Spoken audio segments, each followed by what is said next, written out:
Hey guys, it's Ryan here at Mild Domestic Church. I wanted to do a video today all about why I'm a stay-at-home mom and wife. This is actually a collab with a wonderful YouTube mama over at A Catholic Mom's Life. She has a wonderful channel all about the Catholic faith and about homemaking and being in the kitchen and being a great mama. She does some wonderful Q&As, and I would definitely check her out. If you haven't checked out her channel already, I will have the link in the description box. Please head over there and support her and subscribe to her channel and just let her know that you headed over from this channel, and I think that you'll really enjoy all of her content over there. Her name is Heather, and she is just a super sweet lady. Okay, so I'm gonna go ahead and get started on this video, and the first question we have today is, why are you a stay-at-home wife and or mama? So for me, I really wanted to be very home-centered. I remember I was working at a chiropractic clinic years ago before my conversion, and I remember feeling very torn between that I was kind of getting from a woman that I worked with there. She was really big on giving me advice about how I should be in my marriage and how I should be, And then I felt like I had to really, split my time between work and home and everything, which I totally get that a lot of people have to do. Like, I totally understand that. But when the time came, I had gone through my conversion, and I really felt called to be a stay-at-home wife. We did not have any children at the time, but my heart felt very much called to be home, to be keeping that home, and to let myself, I had gone through a lot of stuff before my conversion, and I really needed like some serious healing. And so my husband and I saw that this was a wonderful opportunity for me to be home, for me to, create our home, and how many times am I gonna say home? And to prepare the meals and clean and cook and just feel like this is where I was meant to be. And so that was the beginning as to why I wanted to be a stay-at-home mom. Basically was that I didn't want anyone above me but God and my husband. I didn't really want to have to answer to anybody except for the Lord and for my husband and for what my husband and I were feeling called to. So when I was able to, we looked at everything, and financially and everything, we decided this is what was good for our home, for us, for our marriage. So I became a stay-at-home mom. That was the very beginnings of why I became a stay-at-home wife, and later on a stay-at-home wife and mother. And I've never looked back. We were so happy to make that decision, and it definitely came with having to give up a lot and having to really pinch pennies and budget. But for us, it was really worth it. And so for number one, the question, why I'm a stay-at-home wife and mama, that was basically the beginning of the why. Okay, so the second question was, were you a stay-at-home wife before you had children, which I just answered, but also did you have a career? So I have a 2-year associate's degree, but I've never had a career. I did work some like waitressing jobs, and I worked at a chiropractic clinic as, an assistant. I worked at a daycare. I just had like a lot of like kind of whatever jobs, like whatever I could get. Whatever was available. One kind of led to another. I was a nanny for a while, and it wasn't like I had a career. I had grown up thinking I would have a career, but I'd go to school and just kind of have some jobs here and there for money. That's just what I needed to do. And then when I finished my 2-year degree, at that point, I had gone through my conversion like I just shared about, and we had made that decision for me to be a stay-at-home wife. So I never had a career, and I'm really okay with that. It took me like 10 years to let myself be okay with that, because I had so much, I don't want to say like brainwashing, but stuff saying that like I was supposed to have a career, and if I didn't, I was somehow less than. And once I kind of finally got over that, I realized I am really okay with having not had a career in the professional sense. I have really fallen in love with my vocation, my walk with God, and how in which I do that, and that's through my marriage and motherhood. And I'm really okay with that now. But for a long time, I did struggle with that. So if you are someone who has struggled with that, I just want to encourage you that I know it can be hard, but once you find peace with the Lord in that, it's really okay. So that's where I was at. So I did not have a career before. Okay, so the next question, fix my camera here. sorry, is how, basically we were trying to find the right wording for this, but how does being a homemaker really affect your husband and your children? So I have only been a homemaker or a stay-at-home wife and mama, like, well, anyway, so I spoke about that before, but I wanted to say that okay, gotta get my wording right. I have been a stay-at-home wife, like I said, and then a stay-at-home wife and mama. So when I was a stay-at-home wife, how I felt that it affected my husband was that we were only focused on one like career or work schedule. So we could totally work around it. He was in the military at that point. So when they switched him from morning shift to night shift or deployment or whatever it was, I was completely available to, you know, his needs. And I was also not feeling torn. Because I remember working when he would switch shifts and then feeling like I never saw him because I was working during the day and he was working at night. So in this way, I was able to completely be available to him and I was able to see him, which was really nice. Also, I was able to have all the laundry done. Every meal was prepared. There was never like, oh my gosh, I didn't have time, or oh no, I forgot to do it, or you need to do your own laundry. I was able to do all of it. I was able to iron, have everything prepared and ready. He was able to come home to a clean home, a happy home with music and food prepared. And it was just really, really amazing to see the difference of what I was capable of when I was working and what I was capable of when I was a stay-at-home wife. By the way, this is never, ever a knock at anybody else. I know we all have different walks. So if you're watching this, I never want you guys to feel like I'm saying this is the only way or this is the right way with my walk as a homemaker. I know we all have different walks in that aspect. So, or in that respect. So I just want to make sure to say that.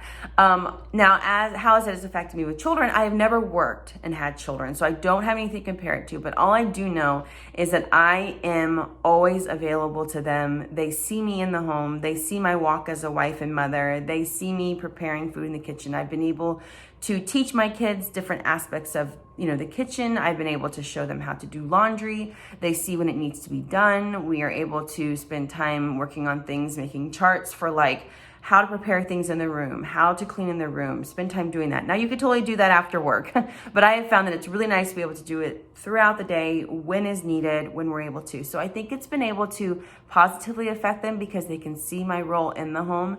They can see all that I do. I remember being young before I was homeschooled and thinking my mom was just in this like little box right here. Like she was there when I got home or she did this. I didn't really see her day. So for my kids to be able to see my day and see what it takes to run a home and to be available to them for all their needs throughout the day and really form them, it's really amazing. So I'm so thankful for that aspect as well. So that's kind of like how in which me being a homemaker or a stay-at-home wife and mother has really helped them. Now, if they were in school, I would imagine it would also be helpful because just like when I was a stay-at-home wife, I was able to do all of these things during the day when no one was home.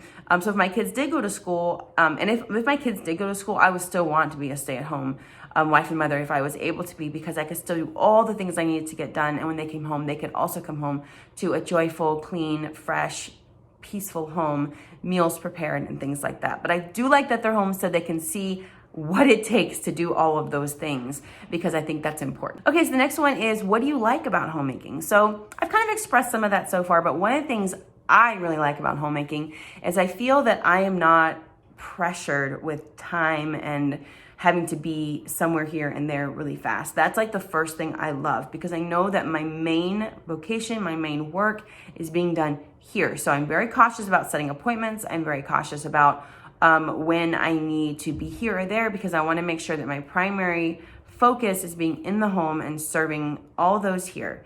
So I really like that my time management has changed. I love that I'm home-centered. I love that when I wake up, I know exactly what I'm going to be doing and that I can kind of set that schedule. I know that when my husband asks me to, can you get this done, or can you call here and you'll call there, I know that I can set that for when I need to do it. I also like that, like I said, everything is here. So I am definitely the one who gets to organize and structure things. Do I always do it well? No, constantly trying to make it better. I love that I get to see all of this is also part of me being a homeschool mama because I'm home with my kids, but I love that I get to see all of those little moments. And if my kids were in school, my little ones, I would be able to stay home with them if, because they wouldn't go to daycare since I'm here. So I get to see all those moments, the first steps and all the things that go with it. I really appreciate that because I worked at a daycare and I remember we would see things sometimes the first time, and the older moms or the older women that worked there would say, don't tell the parents, let them feel like they're the first ones to see that step. And I remember being like, are you for real? Like, we're not going to tell them? And because they didn't want to steal the joy of like, oh my goodness, they do the first steps like at home. And I remember thinking, I want to be a part of that if I can. So that's really special. And I love that our home, because we're so home-centered, I really create the home. It's not just kind of maybe like what picture should I put up, or what should I have here. It's also like, what will someone feel when they're sitting in this place?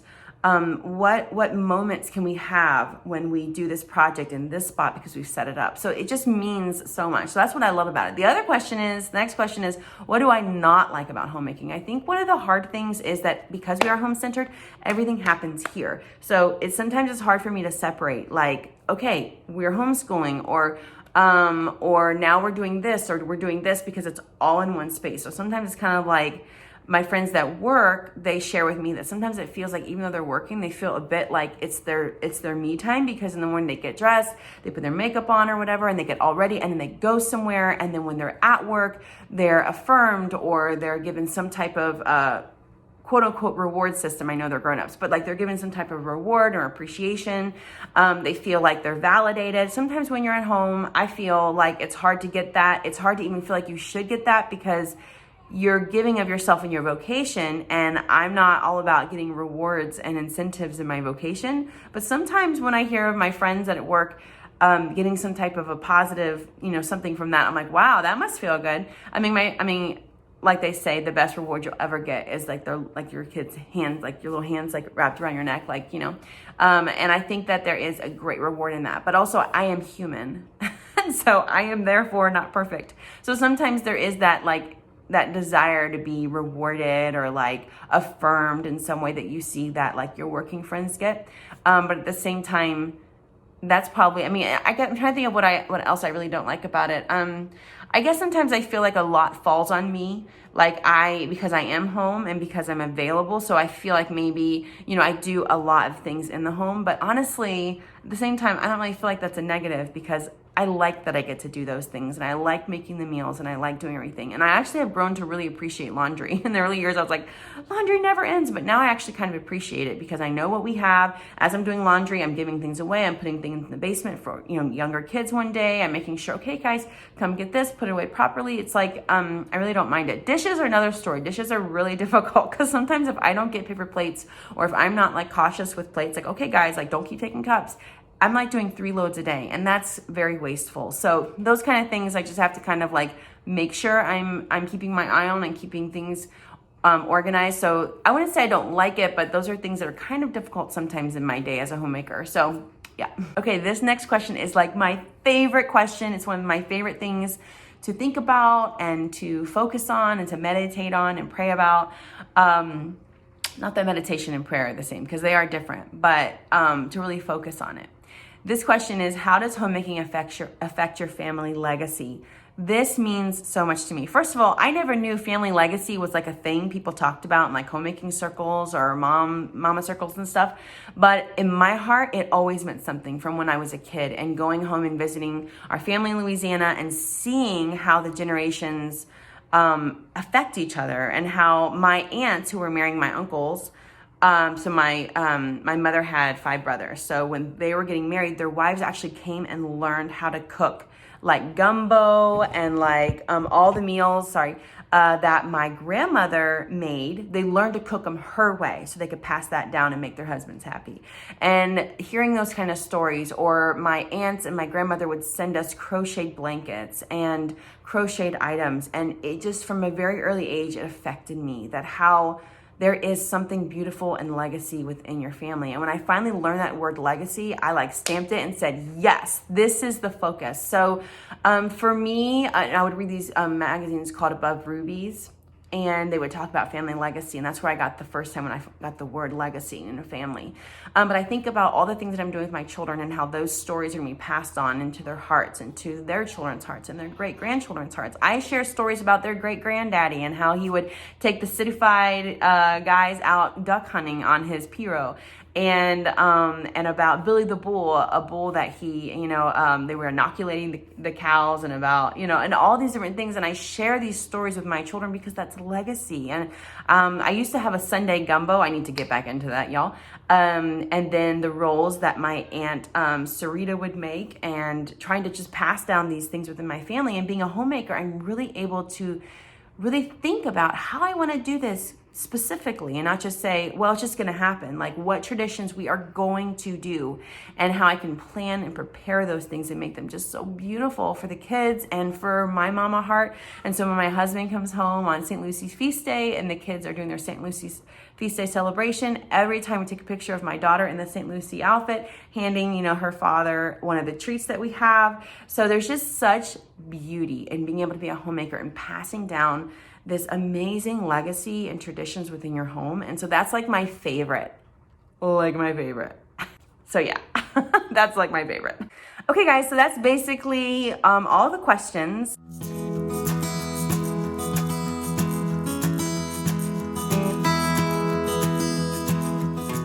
Sorry about my constant fidgeting of the camera. I was trying to get like a good shot, but back here I have like my sewing things, and then our bookshelf for the kids with homeschooling. Then back there is like the covered barbecue. And I was like, how do I get this shot? But so it probably moved a lot. Sorry about that. But anyway, I hope you guys enjoyed this video. If you have not already, please go check out Heather's channel. She is so great. She makes wonderful content, and she does share a lot about her faith, but she also shares about homemaking and cooking and other things. So if you have watched this video, obviously you're at this point, I would love for you to go check out her channel, watch her videos, subscribe. And if you're heading over here from her channel, I would love for you to subscribe and hang out here as well. I am a Catholic mama, and we homeschool, and we're very home-centered, obviously, from this video. And yeah, so I hope you guys enjoyed this video. Let me know in the comments if you guys are homemakers, if you have a homemaker heart. And remember, you don't have to be a stay-at-home mother to be a homemaker. You can definitely still be a homemaker even if you work. And I'm sure you guys already know that. But just in case if you've never heard of that, that is definitely a thing. So you just prepare and you plan, and you are a homemaker when you are home. And that's all it is. That's all there is to it. But if you are a stay-at-home mama, wife and mama, I'd love to hear as well as whatever you guys are doing. And I hope you guys all have a beautiful and wonderful day. God bless.